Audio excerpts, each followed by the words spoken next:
was should Farley and friends explain why they resigned from the PDP to the Tobago public?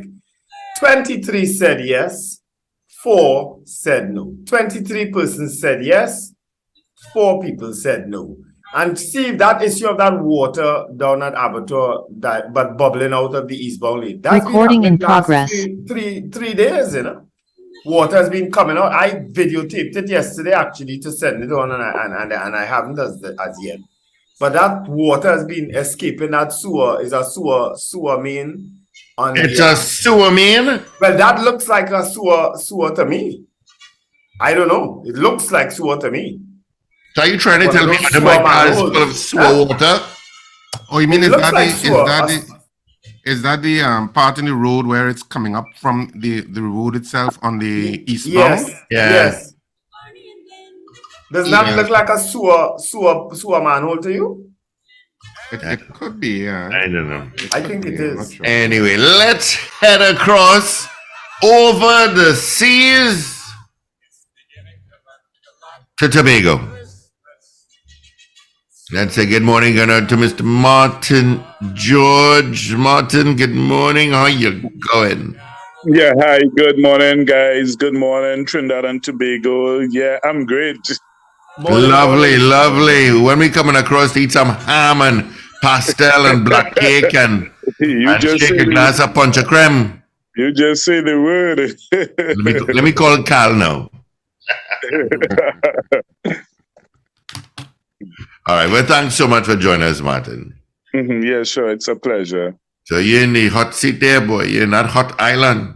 Yeah, yes. What's the word on the street?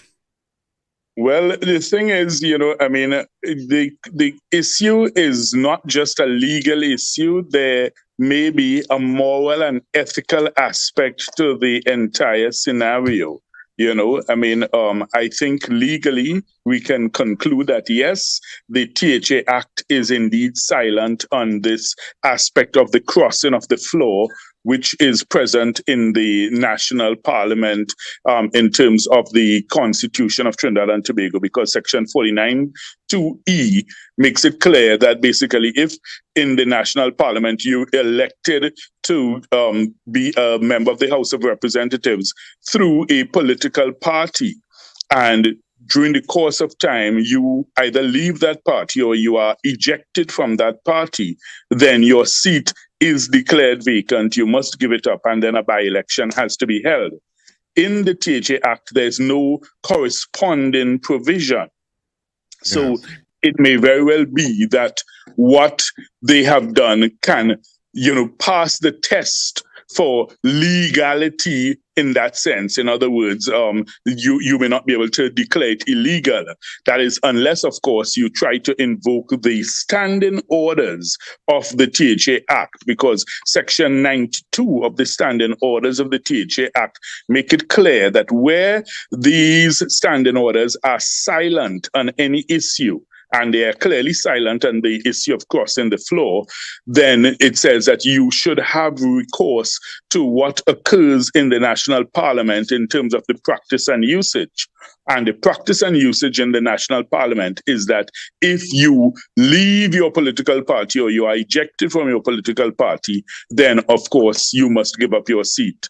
But the reality is that the THA Act itself is silent on it. So it may be that from a constitutional perspective, you really have to go with what the THA Act says, as opposed to trying to bring in the Section 49(2)(e) by way of the standing orders. Interestingly enough, and Martin, welcome, of course, to the Power Breakfast Show again. Thank you. The issue of what happens in the Trinidad Parliament was part of our conversation this morning.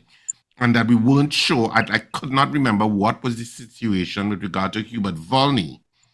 And when he had to give up his seat and the by-election was held, we weren't sure whether he actually resigned his seat or that section was invoked, as you're suggesting. Right, yeah, so it's Section 49(2)(e) of the Constitution. So once you are no longer with that party, then you must give up your seat. Yeah. Now, when we discussed this yesterday, we felt that there were two dueling and I don't want to call it dueling demons, so to speak, but two dueling frames of thought on the issue, because either you look at it from an ethical point of view, and you could say, well, look, from an ethical point of view, maybe the decision should be that we should go back to the polls and revalidate our mandate by the Tobago people. But then you had on the flip side now the political strategy point of view. Does it politically and from a political strategy point of view make any sense? Because it has been so fractious, and because there would have been a loss of confidence, certainly by people who have voted you in, who must be disturbed by all that is played out in the public. It's like a silver plate being given to the PNM and saying, here, take back the Tobago election, from a political strategy point of view. And so obviously Farley, Augustine, and the other members of the PDP who resigned and who are now independent, they obviously made a decision that their choice would be that no election is going to be called. If judging from what Farley would have said yesterday, what's your take on that position? Do you think that's... The thing is, you see, I think it can reach to a point where Farley and his group may find themselves impaled on the horns of an ethical dilemma. And I'll tell you why. If you recall, when there was the 6-6 debacle, and basically, again, the law appeared to suggest that the PNM can remain there because there was nothing in law saying that they have to demit office, even though it was a 6-6 split, right? I recall distinctly, and I'm sure the nation would recall, and the people in Tobago would recall, that it would have been Farley and the members of the PDP then who were the most vociferous in, calling out the PNM for their attempts to cling on to power in circumstances where, okay, yes, it's a gray area because, okay, the law doesn't say you must demit office, but the fact of the matter is you really don't have that mandate, so to speak, to govern. And I think in the same way, people are going to continue their calls to the 13 independents, right? That's Farley and the 12 others, to say, hey, listen, the same way you chastised and castigated the PNM for holding on to power in that sense, why are you doing the same thing? Why aren't you forming your own political vehicle, saying, hey, listen, I am going back to the people, let me get a fresh mandate, and then you have that validity. So I think that is going to be a call that they may find irresistible. But let me play devil's advocate here, Martin, because the issue has to be that they're going to see the optics a little different. That they're going to say, well, look, we were elected. We are in a majority, and not only in a majority, a substantial majority in terms of the THA. We are still validly elected as representatives of the THA. Right, I know. So the issue, the issue merely is one of nomenclature, in that we have now moved away from being called the PDP, and we are now saying we are going to be calling ourselves something else. That hasn't been decided yet. No, because they're saying that, according to the newspapers this morning, they said that they're working on, that they're going to be calling themselves something else, whatever that party is. Right. But you had a different situation here, where you had Watson Duke as the political leader of the PDP in a hostile situation. I don't want to say against all the representatives of the THA, but certainly against the hierarchy in terms of Faith B. Israel and Farley Augustine. And so it became that kind of situation. So, as I say, I'm playing devil's advocate. Richard, that's an oversimplification that they would like the public to take as the explanation, but it's not as simple as that. The fact of the matter is that in your campaigning, in your approach to the public, in your winning over the public for your vote, you were under the banner of an organization which had a constitution, a philosophy, a manifesto. And the point is, remember, the manifesto is your social contract with the people. All of these things were PDP instruments, if you understand me. It was a PDP manifesto. It wasn't a manifesto of Farley Augustine or of Dr. Faith B. Israel or any of the others. It wasn't a bunch of independents. It was under the banner, under the umbrella, so to speak, of this party. So therefore, you cannot say it's the same thing that, I debunk the party, because the question now would be, what's the manifesto of you guys, you 13 independents? What's your philosophy?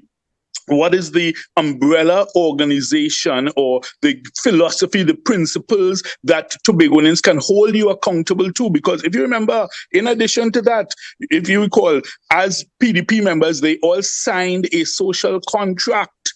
Right? They physically signed a document and they, said to Tobago people, trust us, elect us into office because, look, we are signing on to this. If you recall, there was a very big fanfare about that. And Farley said all members will sign on to it, and they all did.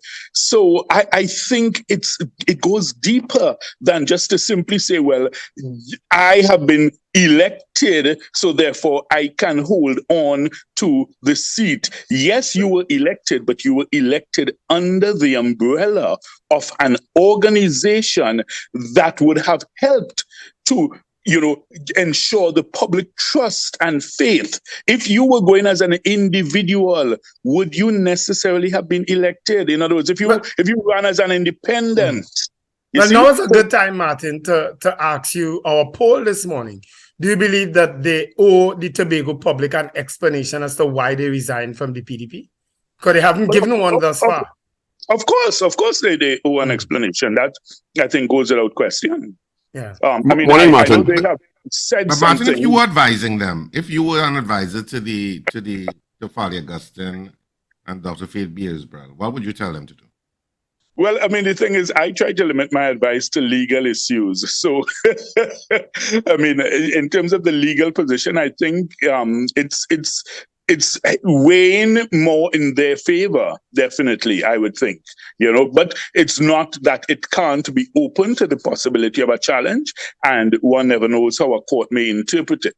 But I would think that if I'm advising them, that I would say that legally, it appears to be more weighted in their favor. And the reason why I say that, Richard, is that when one considers the crossing the floor legislation, which was instituted by way of a constitutional amendment in 1978, all right. So in other words, the National Parliament, through that constitutional amendment in 1978, invoked the crossing the floor provisions as part of the template for the House of Representatives. The Tobago House of Assembly Act, which was first drafted in 1980, contained no such provisions. So the question is, was it deliberately left out?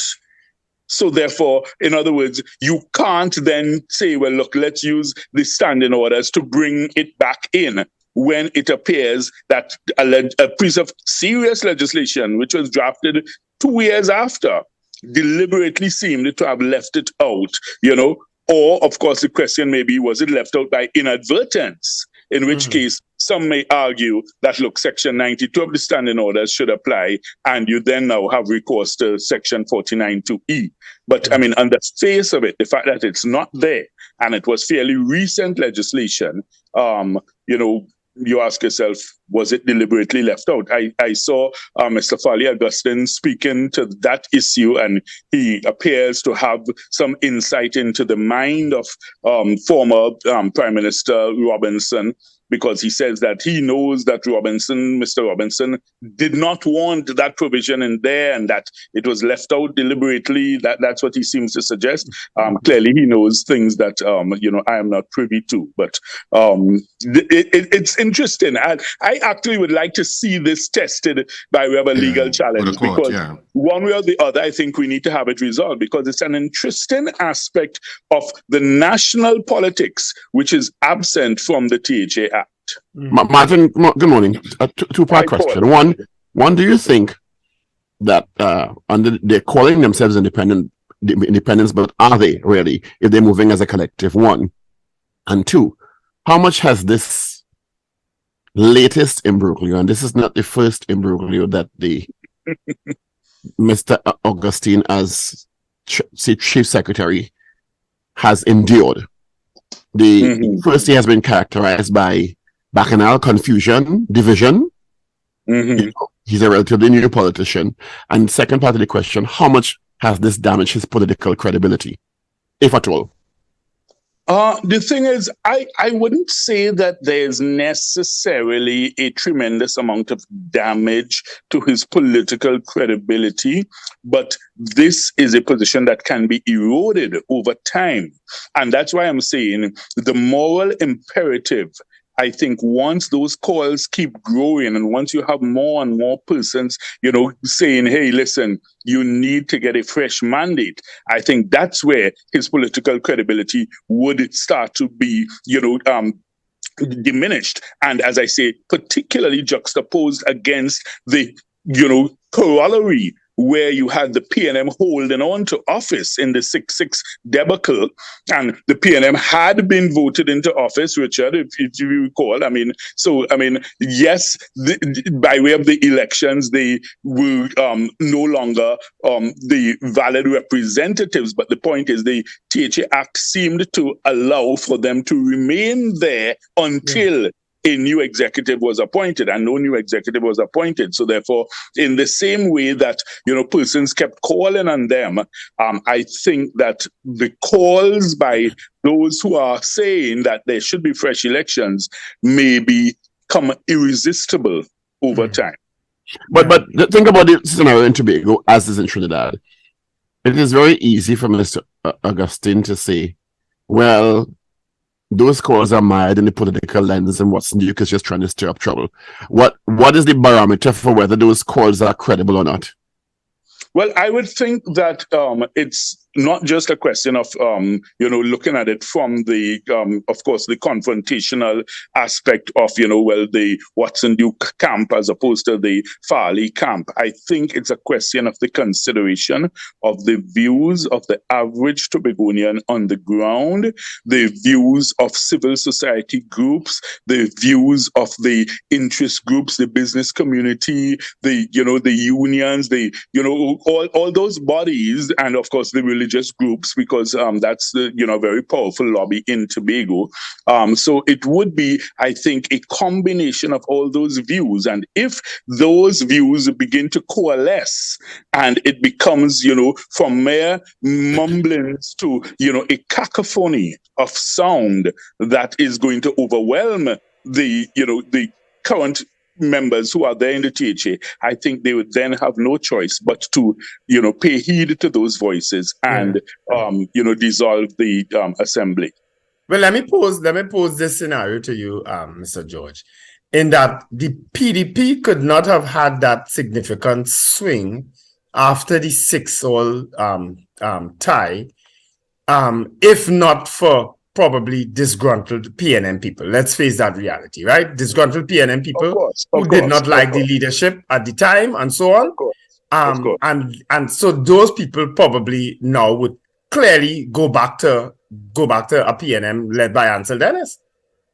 Well, I can't say how they would vote, but the fact of the matter is, yes, it's inescapable, the conclusion that some of the votes which led to this landslide victory must have come from persons who would have previously voted PNM. There's no doubt about that. The voting pool is not that large in Tobago, so, and the Tobagonians have shown a history of, voting people out if they are not in favor of. Well, with that said, what is Mr. Augustine's moral mandate now?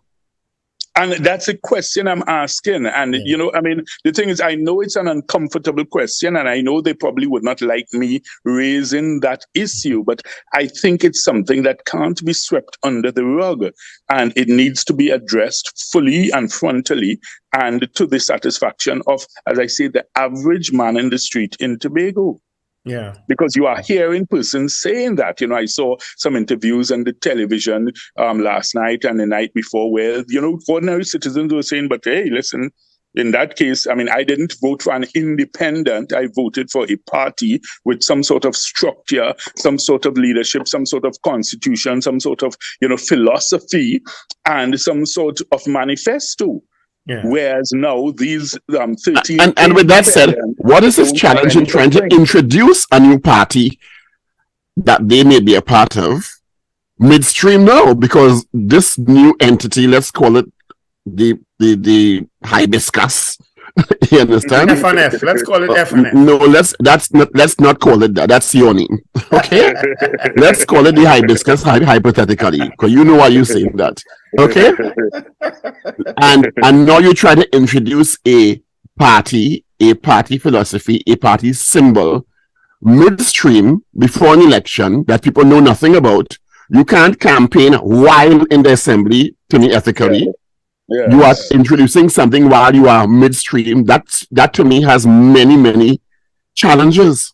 I would think so. I would think so. So that's why I'm saying, you really have to look at it from the two aspects, the legal aspect, which I think maybe they feel very confident about, and understandably so. But as I say, the moral and ethical aspect of it is something that cannot be ignored. And it has nothing to do with Mr. Watson Duke, So that's why I say, let's put aside the contentious relationship. I think ordinary Tobagonians are asking these questions. You've heard it, you've seen it, and I think those calls may continue to grow.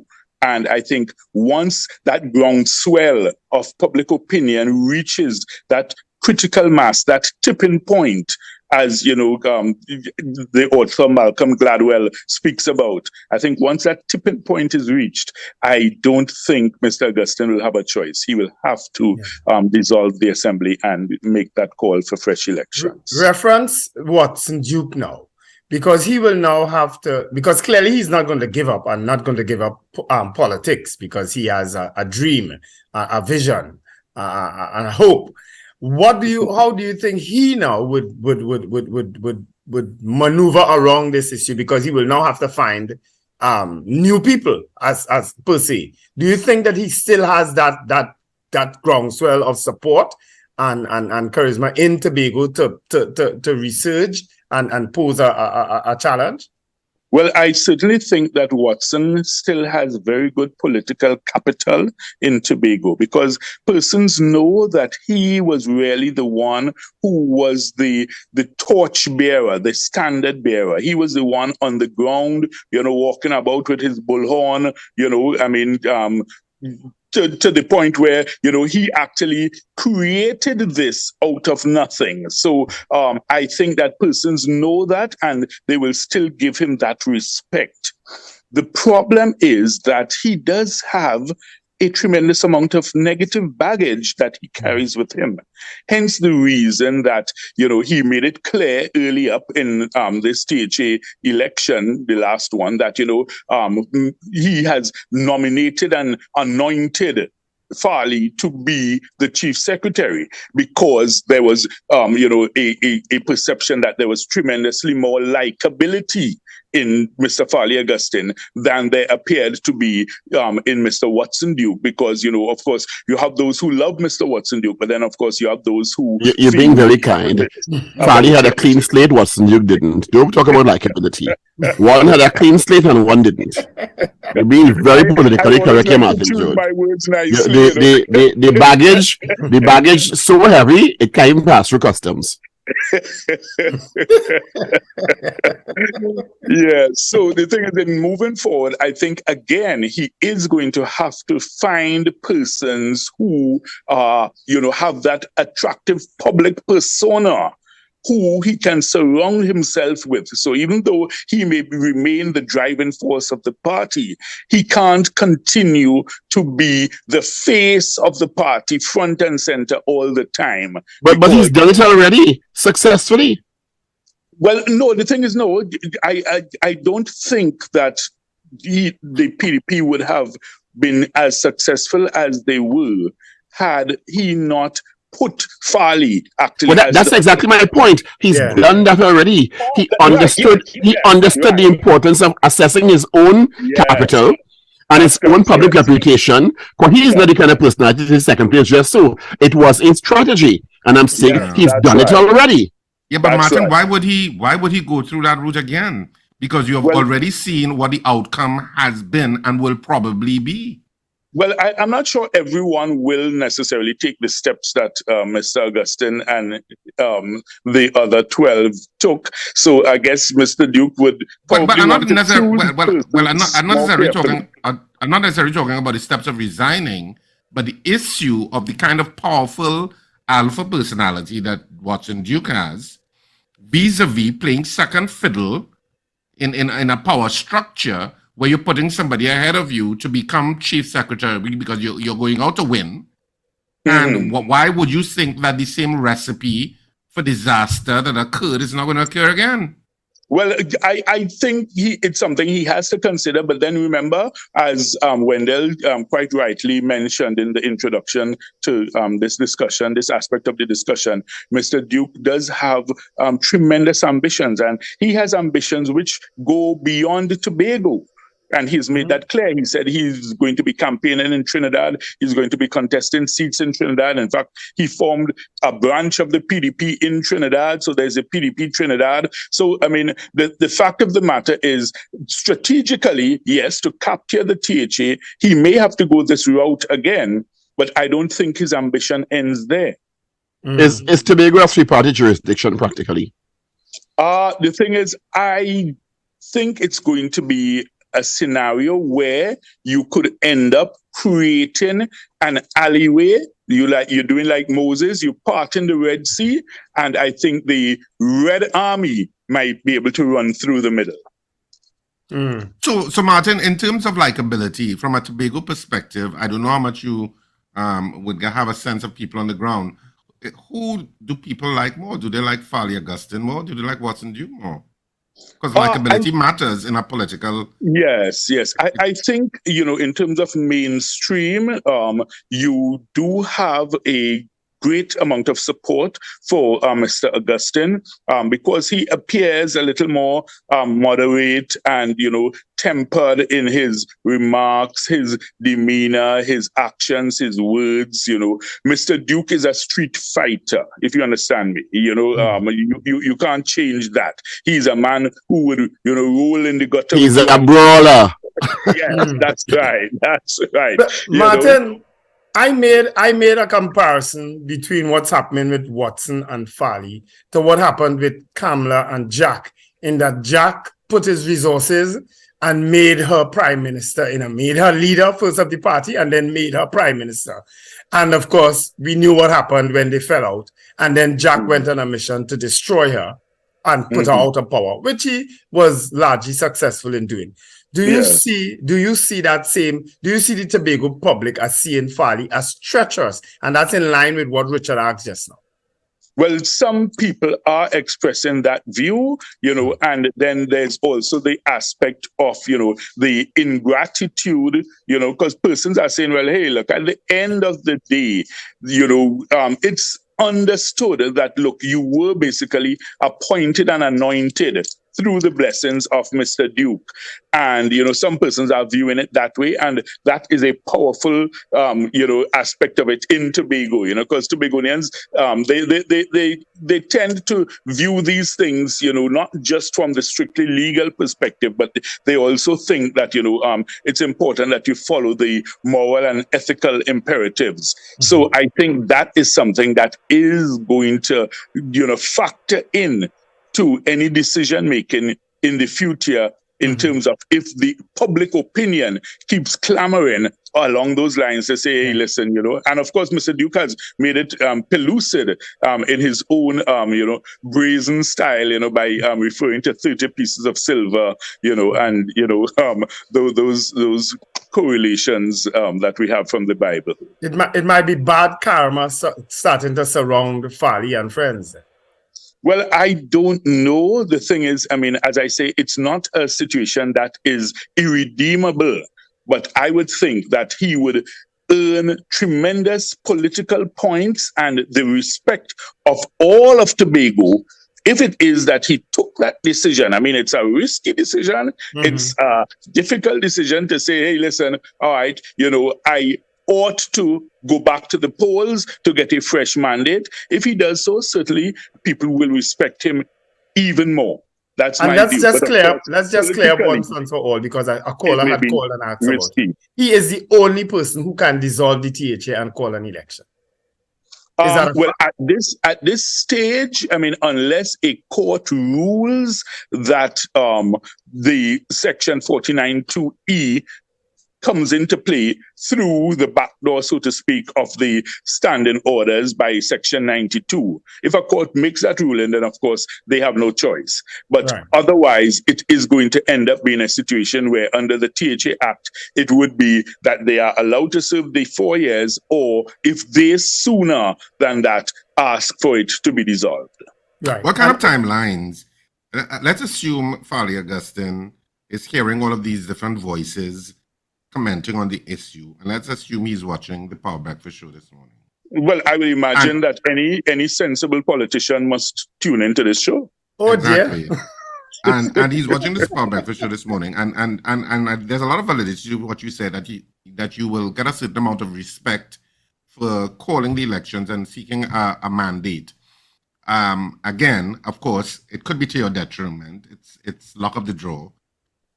How strategic can he be now, and this isn't a political strategy question, in terms of when he calls that election? If he decides, okay, let's go back to the polls, what's the shortest time span? Because I'm thinking a shorter time span might be better for him in that it sabotages to a certain degree the ability of the Watson Duke and the PDP to get the candidates ready to face the polls when people already know these other 13 who can quickly move into election gear. And before the anger builds. Yeah, and the irony of it is you basically have Farley on one hand, who has candidates without a party, and you have on the other hand Watson, who has a party with basically no candidates. So it's quite an interesting conundrum that is faced there. And yes, of course, if it is that is done quickly, I think definitely, Farley's stocks will rise tremendously in the eyes of the public. One can only imagine that they have already agreed upon maybe their party symbol, their party name, and stuff like that. And it's only a matter of either days or weeks before they announce this to the public, because I don't imagine that they plan to try to run for the next 3 years as quote unquote independents. I don't think the people of Tobago will accept that. That's untenable. So clearly, I think the idea of launching their party is going to be unleashed and unveiled very soon. That I'm fairly confident about.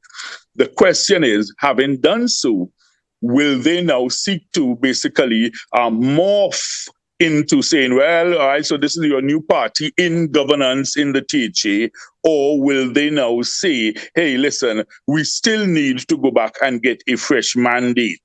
And I think that they will probably want to try at first to, say to the Tobago public, okay, yes, now you have a party. This is our philosophy. This is our constitution. These are the same representatives you voted for. We are now just under a different umbrella.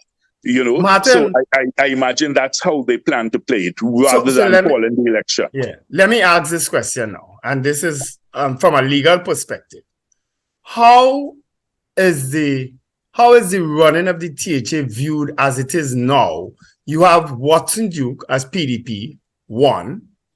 You have all these independent people, I think it's 13 of them, right? Because they're not under a party as it is now, but they're singular in there.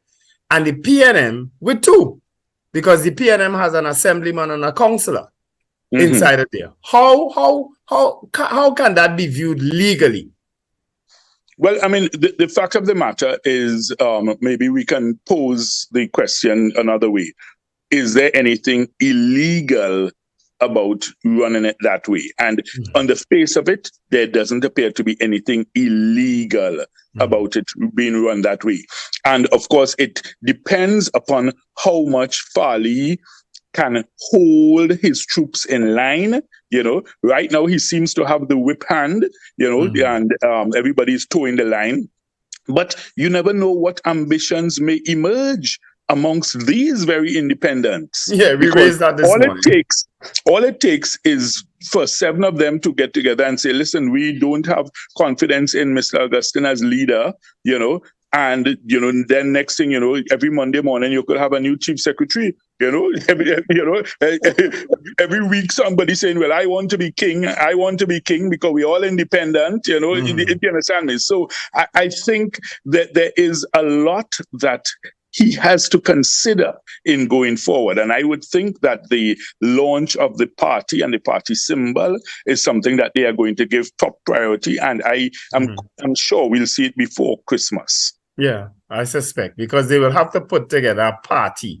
So for that type of credibility, for that credibility to be won back with the public, they would have to do so. And I imagine that it's probably well in the works. Okay. All right.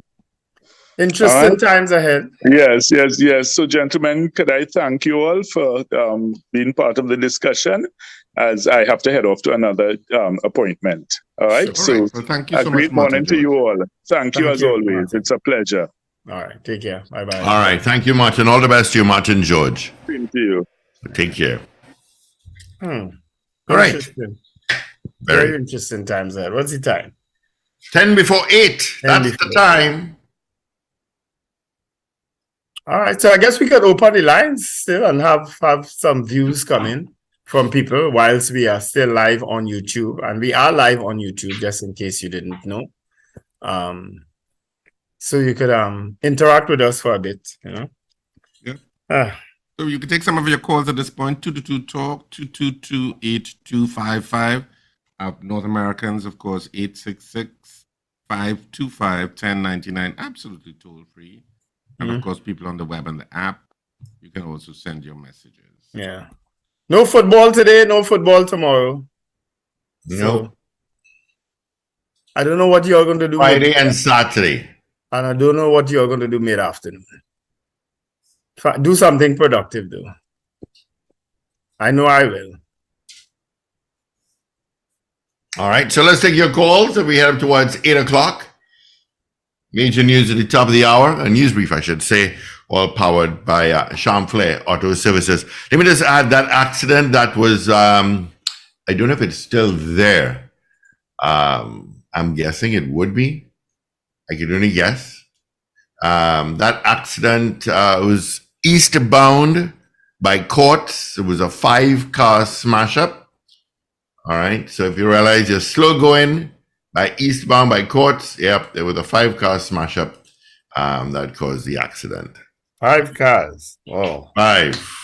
Good thing it wasn't 4. Good morning. Yeah, morning. Wendell, Steve Khan, Richard Ragoobarsingh. Morning. Mr. Morning. Patrick. You could remember when they had the issue with Ian Robinson and they had birthday party? When Ian Robinson and Pamela Nicholson move out? That's it? Well, they didn't move out. They were part of the NAR, and they joined with Pandey to give him power. And after there are some falling out and they move out. Well, they didn't fall out. Mr. Robinson left and became president, and then Morgan Joe became the MP. So there was no falling out really. Oh, that was before. It happened before. Before that happened. You're talking about when the NAR was in government. Right. And Robinson was prime minister. And Right. Mr. Pandey left and formed Club 88. Right. So we see where these break up and mash up and love relationship go sour. But now the issue is now PDP was the political party that went and contest the election and they formed the government in Tobago. Right? Mm-hmm. Now people move out and go their separate ways. I mean, they owe some explanation, man. They owe some explanation, man. Because I mean, nobody is stupid. Just I go up below with you and you leave me in the center of the ocean and what? That makes no sense. But I want to ask another question. The police and them take the 4%, and Amalgamated take the 4% from the CPO offer. I hear nobody question the police and Amalgamated why they take it. So they question Amalgamated, they pong Amalgamated, but now the police have taken it. The army, I think, also took it. So we need to find out why they take it, because I mean, better they take the money and take the 4% and go to where everybody else. Yeah. So I want to hear why the police take it and what is the offer with cola and different allowances. Yeah, that's a good question, Mr. Patrick, and maybe Steve could try to get Mr. Dixon a day in the week. Mr. Dixon, out from them to explain what's going on and things, because they was making noise, they want it, and all that sudden they turn around and take it. So yeah, I want to hear what's going on with that. You're right. Yeah. Yeah, thanks, Mr. Patrick. You know, I was to give you all a follow-up story on the Manikou, right? So I was promised by Gregory Boyer a trap to trap the Manikou. So I went by him on what today is. Today is Wednesday. Monday afternoon, I went and I picked up the trap and I put it down. Now, by this time, I have one mango on the tree, one green mango on the tree. All the other mangoes gone together with my saucer. All. I seen them strip on the ground, the seeds alone on the ground under the tree. So I know it's the Manikou. So I decided with this one mango left, I'm going to put the trap under the tree with an old rotten mango. So I put it with an old rotten mango and two bad apples I had. And I put the trap under the tree. I honestly didn't expect to catch that Manikou. The next morning I get up and I go outside. I see the Manikou in the cage. I just couldn't believe it. And you all saw the size of the Manikou. It is huge. It was a huge Manikou. But Gregory came back and he picked it up for me. He took the trap and he went up a repo and he released it into the forest.